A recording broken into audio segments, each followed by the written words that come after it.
అమ్మ కట్టెలు పొయ్యి అంటిస్తుంటే చూస్తూ కూర్చుంది రమ్య. కాగితం అంటించి దాని మీద చిన్న చిన్న కట్టె ముక్కలు పెట్టి అవి కాలగానే దాని పక్కన పెద్ద కట్టెలు ఉంచి కొద్దిగా గాలి మంటకు తగిలేలా ఉంచి పొగగట్టంతో ఊతుంటే పెద్ద కట్టెలు అంటుకుని పొయ్యి రాచుకునేది. ఒకసారి పొయ్యి అంటుకున్నాక కట్టెల పొయ్యి మీద వండుకోవాల్సినవన్నీ రెడీగా పెట్టుకుని టకటక ఒకదాని తర్వాత ఒకటి వండుతారు. అన్నం వండాలంటే మొదట ఎసరు పెట్టి నీళ్లు వేడయ్యి పొర్లుతుంటే కడిగి పెట్టుకున్న బియ్యం వేస్తారు.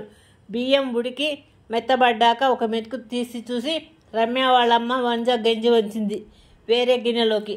గంజి వంచాక కట్టెల పొయ్యిలోని కాలే కట్టెలను బయటకు తీసి పక్కన పెట్టి కొద్ది మంట మీద అన్నం పెట్టి మగ్గించింది వంజ.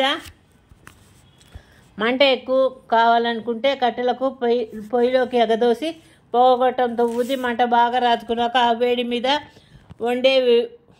వండేవి అన్నం, పప్పు, కూరగాయలు, వేపులు కానీ పులుసులు కానీ చేయడం. తర్వాత ఆ మంట మీద వేడి నీళ్ళు కుండను ఉంచి నీళ్ళను కాగబెట్టడం చేస్తుండేది. ఆ కాలంలో కట్టెల పొయ్యలు, బొగ్గు కుంపట్లు, వరిపట్టు నింపిన పొయ్యలు మీద వంటలు వండేవారు. రమ్య లాంటి పిల్లలు అమ్మకు సహాయంగా అప్పుడప్పుడు అమ్మ చెప్పినట్టు పొయ్యి గట్టు దగ్గర కూర్చుని నిప్పు రవ్వలు పడకుండా పొయ్యిని ఊదడం చేయమన్నప్పుడు చేస్తారు. లేదంటే అటువైపు పోనే పోరు. పొయ్యి అంటుకున్నాక సరిగ్గా మంట రాకపోతే పొగ వస్తూ ఉంటుంది. ఆ పొగకు కళ్ళు మండుతాయి. కంటిలో నుండి నీళ్లు మంటతో కారుతూ ఉంటాయి. రమ్య అప్పుడప్పుడు అమ్మ ఎలా తట్టుకుని వంట చేస్తుంటుందో అనుకుంటూ ఉంటుంది. అమ్మలంటేనే ఓపిక.